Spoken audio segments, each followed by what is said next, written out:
శ్రీ మహాగణాధిపతయే నమః. శ్రీ మహాసరస్వత్యై నమః. శ్రీ గురుభ్యో నమః. జూలై 1వ తారీఖు నుండి డిసెంబర్ 31వ తారీఖు వరకు ఈ 6 మాసాలు మిథున రాశి జాతకులకు గోచార ఫలితాలు ఎలా ఉన్నాయో తెలుసుకుందాం.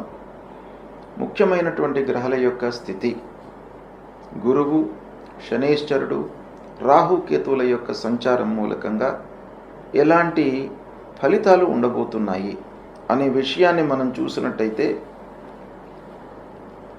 అక్టోబర్ వరకు, అంటే అక్టోబర్ 18వ తారీఖు వరకు జన్మస్థానంలో గురువు సంచరిస్తున్నాడు. తదనంతరం ద్వితీయ స్థానంలోకి ప్రవేశిస్తున్నాడు. ద్వితీయ స్థానం అనుకూలంగా ఉంటుంది, జన్మస్థానం ప్రతికూలంగా ఉంటుంది. ఇదే సమయంలో శని 9వ స్థానంలో, శనేశ్వరుడు మిథున రాశి వారికి 10వ స్థానంలో సంచరిస్తున్నాడు. అంటే శని భగవానుడు ప్రతికూలంగా ఉన్నాడు, రాహువు 9వ స్థానంలో ఉన్నాడు, ప్రతికూలంగా ఉన్నాడు, కేతువు మట్టుకు అనుకూలంగా ఉన్నాడు. ఈ విధంగా గ్రహస్థితి ఉంది ఈ 6 మాసాల లోపల. అయితే ఓవరాల్గా మనం చూసినట్టయితే అన్ని రంగాలలో ఉన్నటువంటి వారికి, మిథున రాశి జాతకులకు అక్టోబర్ వరకు గురు ప్రభావము ప్రతికూలంగా ఉంది. అక్టోబర్ 18 నుంచి డిసెంబర్ ఎండింగ్ వరకు కూడాను గురువు అనుకూలంగా ఉన్నాడు, ఒక పక్కన కేతువు కూడాను అనుకూలంగా ఉన్నాడు. అంటే 2 గ్రహాలు అనుకూలంగా ఉన్నాయి. October, November, December. అక్టోబర్ 18, 2.5 మాసాలు అనుకోండి. అయితే మిగతా 3.5 మాసాల లోపల గురు ప్రభావము, శని ప్రభావము, రాహు ప్రభావం మూలకంగా కొంత ప్రతికూలత జరిగే అవకాశాలు ఉన్నాయి.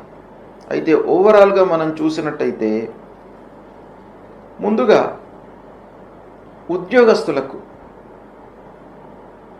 గవర్నమెంట్ ఉద్యోగస్తులకు కానివ్వండి, కార్పొరేట్ సంస్థలలో పనిచేస్తున్నటువంటి వారికి, లేదా ప్రైవేట్ రంగ సంస్థ లోపల పనిచేస్తున్నటువంటి ఉద్యోగస్తుల విషయం మనం ఆలోచించినట్టయితే ఈ 6 మాసాల లోపల మొదటి 3 మాసాలు కొంత ప్రతికూలంగా ఉంది.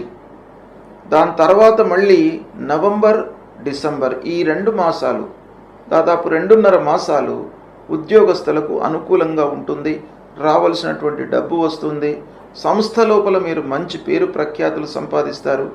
మొదట్లో మట్టుకు కొంత జాగ్రత్తలు తీసుకోవాలి. ఇక వ్యాపారస్తుల విషయం, మిథున రాశిలో జన్మించి వ్యాపారం చేస్తున్నటువంటి వాళ్లకు ముఖ్యంగా ఎంత మనకు స్కిల్ ఉన్నప్పటికీ, ఎన్ని ప్రయత్నాలు చేసినప్పటికీ ఒక రవ్వ అదృష్టం అనేటువంటిది కలిసి రావాలి. ఆ అదృష్టం అనేటువంటిది కలిసి రావడము ఆ గ్రహస్థితి మూలకంగా జరుగుతుంది. మంచి స్థానాలలో గ్రహాలు సంచరిస్తున్నప్పుడు అదృష్టం అనేటువంటిది ఇండైరెక్ట్గా మనకు గ్రహాల రూపంలో మనకు అందుతుంది. కాబట్టి గ్రహస్థితి ఎలా ఉంది అనేటువంటిది నిర్ధారణ చేసుకొని ముఖ్యమైనటువంటి కార్యాలను మనము ఆచరిస్తున్నప్పుడు వ్యాపారస్తులు ముఖ్యంగా ప్రారంభించే సమయంలో చూసుకున్నట్టయితే అద్భుతమైనటువంటి ఫలితాలు, ప్రారంభించినటువంటి వ్యాపారం లోపల మనకు లాభాలు పొందేటువంటి అవకాశాలు ఉంటాయి. ఆ విధంగా మనం చూసినట్టయితే వ్యాపారస్తులు, రియల్ ఎస్టేట్ రంగంలో ఉన్నటువంటి వాళ్ళు, మీడియా రంగంలో ఉన్నటువంటి వాళ్ళు, తర్వాత వృత్తిపరంగా వ్యాపారం చేస్తున్నటువంటి వాళ్లకు నవంబర్, డిసెంబర్ మాసాలు అనుకూలంగా ఉన్నాయి. మొదటి మాసాలు కొంత మీరు స్ట్రగుల్ చేసేటువంటి అవకాశాలు ఉన్నాయి. అంటే వృత్తిపరంగా కొన్ని ఆటంకాలు ఏర్పడతాయి. ఎప్పుడు? జూలై, ఆగస్టు, సెప్టెంబర్ ఈ మాసాలలో కొంత మీరు జాగ్రత్తలు తీసుకోవాలి. ఇక మిగతావి మీకు బాగానే జరుగుతున్నాయి. అయితే వ్యాపారము, కొత్త వ్యాపారం ప్రారంభించేటువంటి ఆలోచన మీకు నవంబర్, డిసెంబర్ లోపల కలిగే అవకాశాలు కూడాను కనబడుతున్నాయి. ఈ మిథున రాశిలో జన్మించినటువంటి వారికి నవంబర్, డిసెంబర్ మాసం లోపల వివాహాలు కూడాను నిశ్చయమయ్యే అవకాశాలు ఉన్నాయి. అంటే వివాహ ప్రయత్నంలో ఉన్నటువంటి వారికి ఈ నవంబర్, డిసెంబర్ మాసాలు బాగా అనుకూలిస్తాయి. వివాహం నిశ్చయమవుతుంది. ఫిబ్రవరి ఆ ప్రాంతం లోపల పెళ్లి జరిగే అవకాశాలు కూడాను ఉన్నాయి. ఇకపోతే విద్యార్థులు ఈ సమయం లోపల ఎలా ఉంటారు? విద్యా విషయం లోపల మీరు జాగ్రత్తలు తీసుకోవాలి. ఎందుకంటే అనవసరంగా కాలయాపన జరిగేటువంటి అవకాశాలు కనబడుతున్నాయి. వృధా ఆలోచనల మూలకంగా అనవసరమైనటువంటి విషయాలను మనస్సులోకి తెచ్చుకొని వాటిని పదే పదే ఆలోచించడం మూలకంగా మీరు ముఖ్యమైనటువంటి పనులను ఇగ్నోర్ చేసే అవకాశాలు ఉన్నాయి. కాబట్టి విద్యార్థులు ప్రారంభంలో ఈ 6 మాసాలలో జూలై, ఆగస్టు, సెప్టెంబర్, అక్టోబర్ 18 వరకు కూడాను కొంత జాగ్రత్తలు తీసుకోండి, శ్రద్ధ కనబరచండి. మీరు ద్విగుణీకృతమైనటువంటి ఒక ఎఫర్ట్స్ పెట్టినట్టయితే మీకు నవంబర్, డిసెంబర్ లోపల మంచి ఫలితాలు వచ్చేటువంటి అవకాశాలు కనబడుతున్నాయి. విద్యార్థులకు చాలా అనుకూలమైనటువంటి సమయము. ఇక దూర ప్రాంతానికి వెళ్ళి వ్యాపారం చేస్తున్నటువంటి వాళ్ళు కొంత జాగ్రత్తలు తీసుకోవాలి. ఆటంకాలు ఏర్పడే అవకాశాలు ఉన్నాయి. కొన్ని విషయాలలో భయభ్రాంతులకు లోనయ్యేటువంటి అవకాశాలు కూడా ఉన్నాయి. నలుగురిలో మనకు అపఖ్యాతి, అంతవరకు మనకు స్నేహంగా ఉన్నటువంటి వాళ్ళు శత్రువులుగా మారేటువంటి అవకాశాలు ఉన్నాయి. కాబట్టి కొంత జాగ్రత్తగా ఉండండి. ఇకపోతే శని ప్రభావం, ముఖ్యంగా 10వ స్థానంలో శని ఉన్నాడు. ఆ శని మూలకంగా మనం చేసేటువంటి పనుల లోపల కొంత ఇబ్బందులు తలెత్తేటువంటి అవకాశాలు ఉంటాయి. కాబట్టి వృత్తి లోపల ఉన్నటువంటి వాళ్ళు, స్వయం వృత్తి లోపల ఉన్నటువంటి వాళ్ళు కొన్ని జాగ్రత్తలు తీసుకోవాలి, ఎఫర్ట్స్ ఎక్కువ పెట్టాలి. తన దగ్గర పనిచేస్తున్నటువంటి పనివారితో స్నేహంగా ఉండాలి. వాళ్లతో మనం ఎలా పనులు చేయించుకోవాలి, వాళ్ళ యోగక్షేమాలు మనము ఎలా చూడాలి అనేటువంటి దానిపైన మీరు ఎక్కువ మనసు నిలుపులైతే వారి మూలకంగా మీకు అనుకూలమైనటువంటి ఫలితాలు ఉంటాయి. ఇకపోతే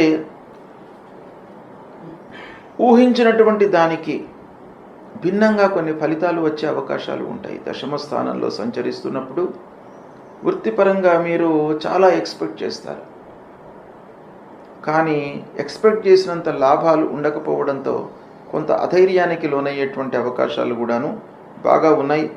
కనుక పెట్టుబడులు పెట్టేటప్పుడు కొంత జాగ్రత్తలు తీసుకోండి.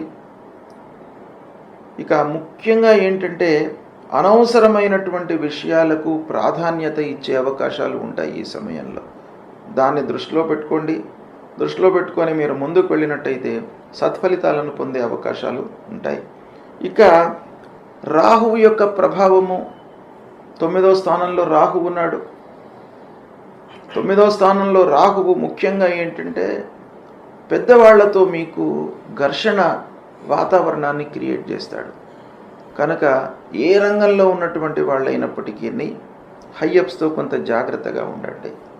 వ్యాపారం చేస్తున్నటువంటి వాళ్ళు క్లయింట్స్తో కానివ్వండి, వ్యాపారంలో ఇంకా పెద్దవాళ్లతో కానివ్వండి, ఉద్యోగస్తులకు కూడాను, అలాగే ఇంటిలో కుటుంబంలో పెద్దవారితో అందరితో కూడాను కొంత ఘర్షణ వాతావరణం తలెత్తే అవకాశాలు ఉంటాయి. కనుక దీన్ని అవాయిడ్ చేయడానికి అనవసరమైనటువంటి వాగ్వివాదాలలోకి వెళ్లకుండా ఎంతవరకు అవసరమో అంతవరకే చేసుకుంటూ వెళ్ళడం మంచిది. అనారోగ్య సమస్యలు కొంత తలెత్తే అవకాశాలు ఉన్నాయి. కాబట్టి ఆలోచనలను పక్కన పెట్టి ఆరోగ్యానికి ప్రథమ ప్రాధాన్యత ఇస్తూ మీరు ముందుకు వెళ్ళినట్టయితే మీకు అదృష్టం కలిసి వస్తుంది. తద్వారా మీరు చేపట్టినటువంటి పనుల లోపల లాభాలను పొందే అవకాశాలు ఉంటాయి. కనుక మీరు ముఖ్యంగా ఈ 6 మాసాలలో నవంబర్, డిసెంబర్ పైన కాన్సన్ట్రేట్ చేయండి. ఈ 2 మాసాలు మీకు అన్ని రంగాలలో ఉన్నటువంటి వారికి ఇది బాగా కలిసి వచ్చేటువంటి అవకాశం ఉంది. కాబట్టి మిగతా 4 మాసాలు స్తబ్దంగా ఉండండి. అనవసరమైన పెట్టుబడులలోకి వెళ్లకుండా చేతిలో ఉన్న పనులు చేసుకుంటూ వెళ్ళండి. ఈ 2 మాసాలు నవంబర్, డిసెంబర్ మట్టుకు మీకు అదృష్టాన్ని ఇస్తుంది, కలిసి వస్తుంది. ఉపయోగించుకోండి.